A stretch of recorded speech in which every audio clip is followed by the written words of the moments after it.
उनका गुस्सा एकदम जायज है, मैं उनके गुस्सा से सहमत हूँ। जब डिसीजन हो गया है तब फिर जदयू के सीट पर कोई दूसरा क्यों सिंबल दे रहा है, और हम उनसे सहमत होते हुए हम भी जो बोध गया से पार्टिकुलर नेता का जो सीट मिला है वहाँ, और मखदुमपुर से जो सीट मिला है वहाँ भी हम अपना लोगों को सिंबल दे रहे हैं। यानी कि चिराग के उम्मीदवार के खिलाफ हम नाम नहीं जानते हैं, लेकिन हम नीतीश कुमार जी के स्टेप से सहमत होते हुए हम भी 2 जगह अपना सिंबल दे रहे हैं। आपके उम्मीदवारों की लिस्ट तय हो गई है? हाँ, तय हो गई। माजी की जो स्थिति बनी हुई है अभी बिहार की, क्या कहिए? एकदम एनडीए हम लोग जीतेंगे बहुत बहुमत से। लेकिन एक दल है जो लगातार प्रेशर बना रहा है एनडीए पर। एगो से कहा था अकेला चना भाड़ नहीं फोड़ता है। एनडीए जो कुछ भी अभी तय कर रहा है उसके संबंध में विमर्श का कुछ मुद्दा बाकी है।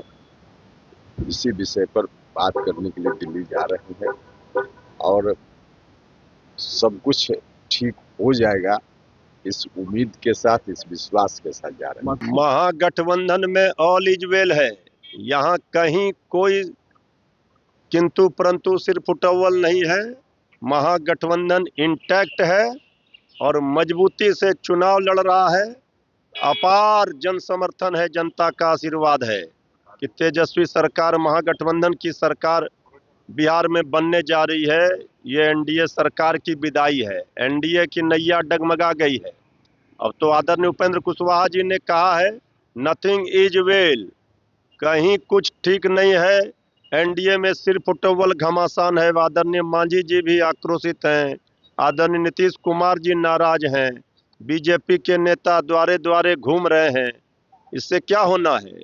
जनता ने मन बना लिया है, तेजस्वी सरकार लाना है, नौकरी की भरमार घर घर में करना है।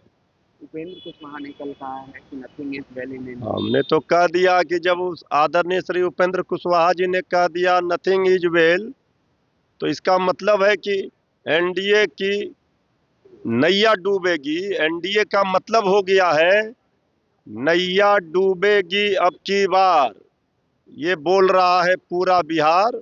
महागठबंधन की बनेगी सरकार। जब अनाउंस करेंगे आपको दोनों का जवाब मिल जाएगा। थोड़ा सब्र रखिए, इतने दिनों से सब्र रखा है। तो क्या कल ये हम मान के चलें कि आप लोगों जो लीडर्स पटना जा रहे हैं वो कल अनाउंसमेंट के लिए जा रहे हैं, या तेजस्वी यादव के साथ बैठक को लेकर फिर आगे और चर्चा करेंगे? आप कल देख लीजिए। सर एक चीज और, बार बार ये क्योंकि जब सीटें कंटिन्यूस देरी होती है तो ये खबरें उठती हैं कि आप लोगों के बीच में चीजें ठीक नहीं हैं। आपकी भी आपको लेकर भी कहा जा रहा है कि आप भी बहुत सीटों को लेकर अड़े हुए हैं और कहीं न कहीं आप लोग मान नहीं पा रहे हैं। यही कारण है कि तेजस्वी यादव की मुलाकात आला कमान से नहीं हो पाई। इसको लेकर एक बार स्थिति स्पष्ट कर दीजिए ताकि अगर कोई चीज अफवाह है तो उस पर विराम लगे। अभी हमारी जो सिटिंग हुई है सेंट्रल इलेक्शन कमेटी की, उसमें हमारी प्रायोरिटी सीट सारी क्लियर हो गई हैं। तो जो अफवाहें आप उड़ा रहे हो, आपको नहीं उड़ाना चाहिए। हमारे में तो क्लैरिटी है क्या करना है। क्या हम तेजस्वी यादव की मुलाकात आला कमान से भविष्य में देखें सर? जरूर, पहले भी हुआ है, आगे भी होगा। हाँ। और पटना में कल अनाउंसमेंट की कोई उम्मीद? अभी बताते हैं। इस बार क्या मार्जिन रहेगा? हर बार आप 1 लाख तो बोल रहे हैं, 1 लाख मार्जिन देंगे। 1 लाख मार्जिन रहेगा? हाँ, जमाना जब्त हो जाएगा विरोधी के। सूरजभान और उनके परिवार का भी चर्चा है कि हाँ, तो चर्चा को पहले लड़े हैं, आज चर्चा नहीं है। लड़ते लड़ते दम फूलल है। बाहर में आप लोग जानते हो कि भान अबड़ी लड़ रहे हैं, तलवार सब दिने लड़े हैं। नीतीश कुमार का भरोसा सबसे पहले सिंबल आपको मिला, सबसे पहले नॉमिनेशन भी आपने ही भर दिया। नीतीश कुमार तो उनका रमिया हम शुरू से हैं। 5 झोंक जीते हैं तभी 7 थे, 4 झोंक जीते हैं तो उनके पार्टी जीते हैं। शानी की शिकायत सबसे पहले हम तौले हैं, हम शुरू से उनके साथ हैं। सर सरकार किसकी बनेगी? दावा सरकार नीतीश जी के बनेगा, भाजपा का बनेगा, गठबंधन का। थोड़ा बता रहे हैं लोग कि महागठबंधन में भी थोड़ा अभी दिक्कत चल रहा है। कोई दिक्कत है, अपना जर्मनी कुल का दिक्कत चलता है। इतनी तो हिंदी फिल्मों में भी नहीं देखने को मिलती है। अभी भी सीट डिस्ट्रीब्यूशन पर माथा। पॉलिटिक्स का यूनिवर्सिटी है बिहार, और अनप्रेडिक्टेबल बिहार है राजनीति के रूप में। कब क्या हो जाए। इस्तीफों का भी दौर स्टार्ट हो गया। जेडीयू के member of parliament Ajay Mandal जी इस्तीफा दे रहे हैं, कह रहे हैं कि भाई हमारी इंसल्ट की गई, हमसे बिना कंसल्ट किए टिकट बांटा तो जा रहा है। अब बेचारा अपना जाने, ये लोकसभा को भेज दे, उसमें क्या दिक्कत है रे बा, फिर से बाई इलेक्शन हो जाएगा। इसमें को हम नीतीश कुमार जी कहाँ किसी का इंतजार करते हैं, हमें तो नहीं लगता। लेकिन राजनीति जिस तरीके से, हमको तो लगता है नीतीश कुमार जी इतना दिन चुपचाप देख रहे थे, वो बीमार नहीं थे। एक बार चेतना अवस्था में नीतीश कुमार जी जग गए तो भैया तो अपने भीतर के चीज़ों को परख रहे थे, कौन क्या कर रहा है। और जिन जिन लोगों ने नीतीश कुमार को घायल किया था चुपचाप थे कि बदला तो लेना ही है। तो नीतीश कुमार ने अपना राजनीतिक स्वरूप दिखा दिया। इसलिए हमको अब लग रहा है कि नीतीश कुमार जी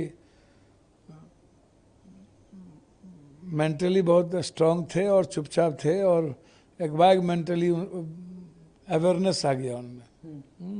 जीतनराम मांझी कह रहे हैं जो हुआ ठीक हुआ, आप बिना पूछे आप टिकट बांट रहे हैं, असंतोष तो होगा ही।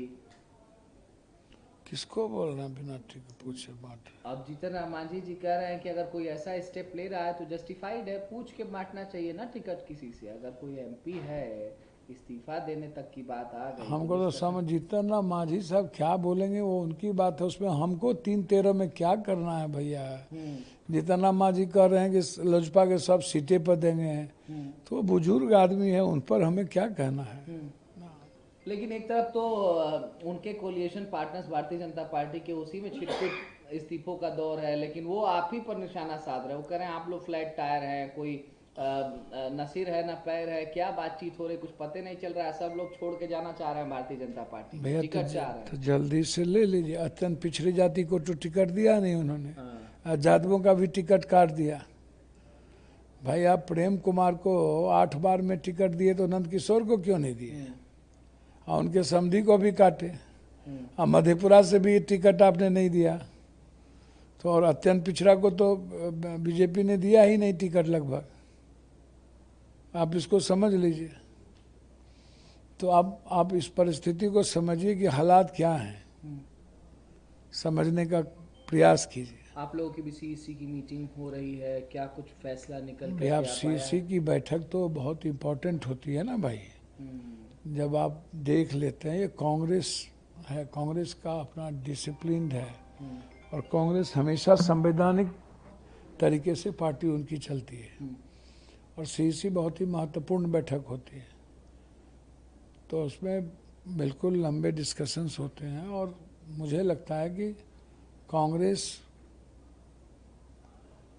बिहार की जनता के हित में बहुत मजबूत निर्णय लेगी। एक अंतिम सवाल, मुझे मालूम है क्रूशियल टाइम है, तमाम फ़ोन आपके बज रहे हैं, बहुत ऑक्यूपाइड हैं आप, लेकिन इन सब के इतर एक राष्ट्रीय स्वयंसेवक संघ पर की गई टिप्पणी को लेकर के सियासत गर्मा गई है। प्रियांक खरगे उनका बयान आया था कि बैन कर देना चाहिए, क्या मतलब है, उसको लेकर के अब तमाम राजनीति चल रही है। भारतीय जनता पार्टी कह रही है कि अब एक हायर पोजीशन पाना चाह रहा है, इसलिए टिप्पणी कर रहे हैं। राष्ट्रीय स्वयंसेवक संघ पर टिप्पणी करने का क्या नहीं, मैं वो नहीं कर रहा हूँ। क्या है, राष्ट्रीय स्वयंसेवक हमेशा विवादों में रहते हैं। अभी जो यौन शोषण हुआ उसके बाद जो आत्महत्या कर लिया, और भी मामला अभी केरल में जो घटना घटित हो रही है लगातार आप देख रहे हैं। तो राहुल गांधी जी आज जिस दलित आईएएस को लेकर के गए थे, पूरन कुमार जी को लेकर के, तो उस पर तो कोई भाजपा टिप्पणी बात करती नहीं है। दलितों का लगातार एक्स्ट्रोसिटी जो चल रहा है, और इसी बात को लेकर के गंभीर है सब मुद्दा, ये आप समझिए। तो मेरी जानकारी में क्लियर है कि आरएसएस के बारे में कि आरएसएस दिखाने के लिए कुछ, खाने के लिए कुछ, वो बाघ का खाल पहन करके बैठे हुए हैं, लेकिन सामाजिक संस्कृति को वो खत्म करते जा रहे हैं। बहुत शुक्रिया एनआई से बात